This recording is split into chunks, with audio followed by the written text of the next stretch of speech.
I gotta sharpen that. I can't do a video like that.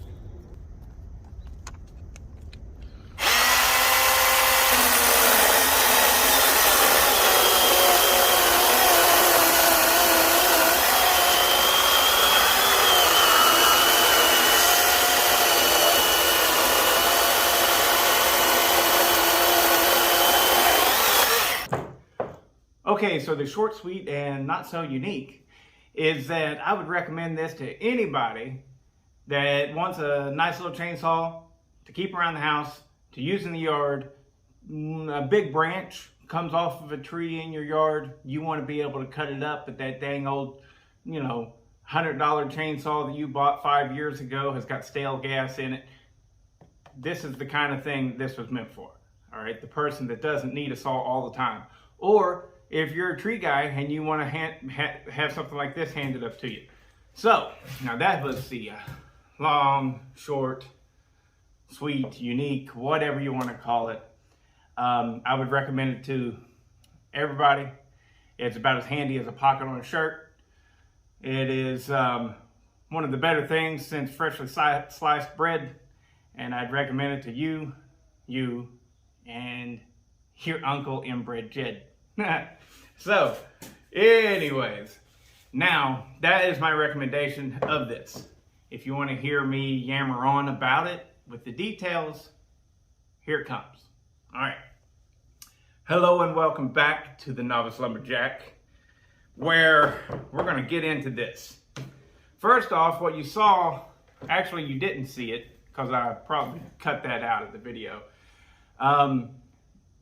I don't ever charge this thing. That battery that goes with it, the big 12 amp battery, it just lasts and lasts and lasts and lasts.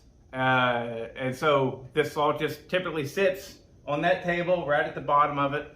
That's typically where it sits. And I think the last time I charged that battery was probably 8 months ago. Because I just have it and I go, oh yeah, I just grab this. Zoop.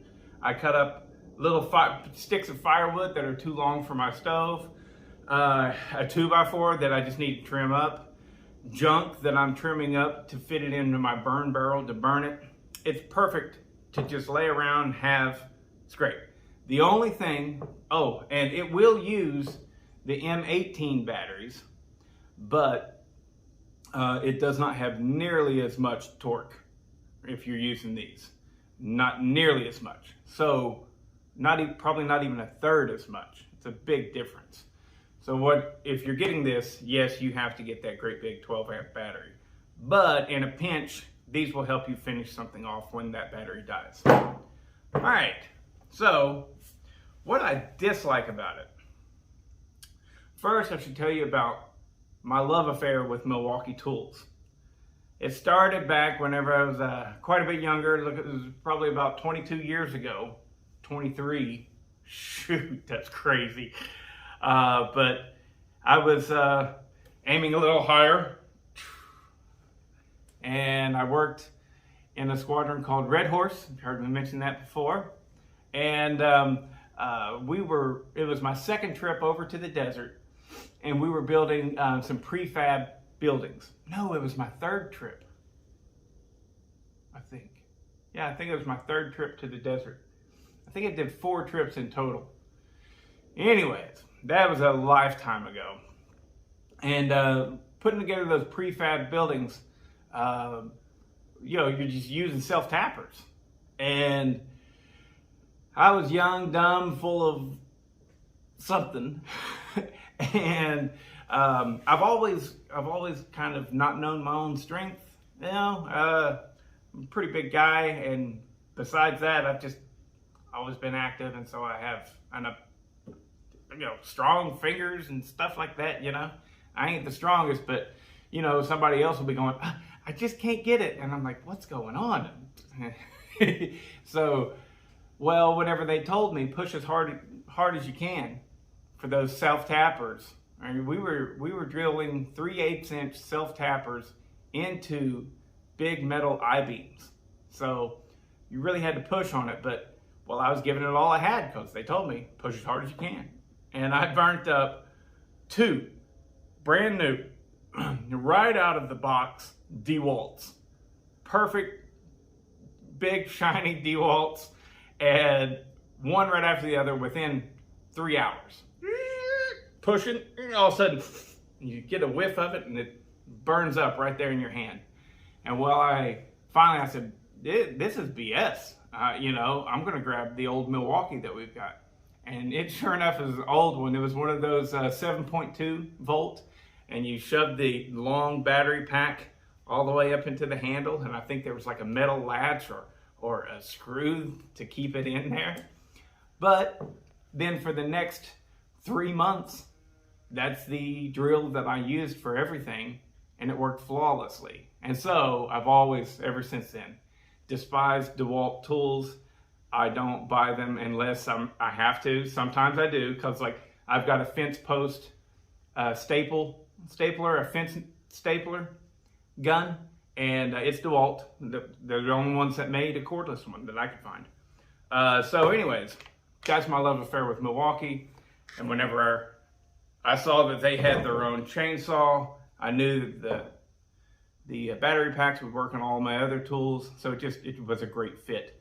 And not to mention, I mean, out of all the reviews, this thing ranks right at the top, if not the top. I think the only ones that actually truly make a better electric saw would be the Stihl or Husqvarna actual lawn care electric saws. All of the tool line, I think this is probably the best, but I don't know for sure. I have not tested them. Anyways, the big problem that this has is that horrible, I'm just going to say it, piece of shit, low profile 3/8 chain. 3/8 low profile, in my book, is the worst chain that's ever been invented. I can't stand it. There's nothing you can do to get it sharp enough. It wants to bounce off of the wood. The teeth just don't get in there. It's awful. Not to mention, you're having to use that little 5/32 file, and if you push hard on it, you bend it. It's just terrible. So that's really the only bad thing that I got to say about it. Now, before this video ends, because I think it's clear, we've said enough about this saw. It's good. You've seen it in use.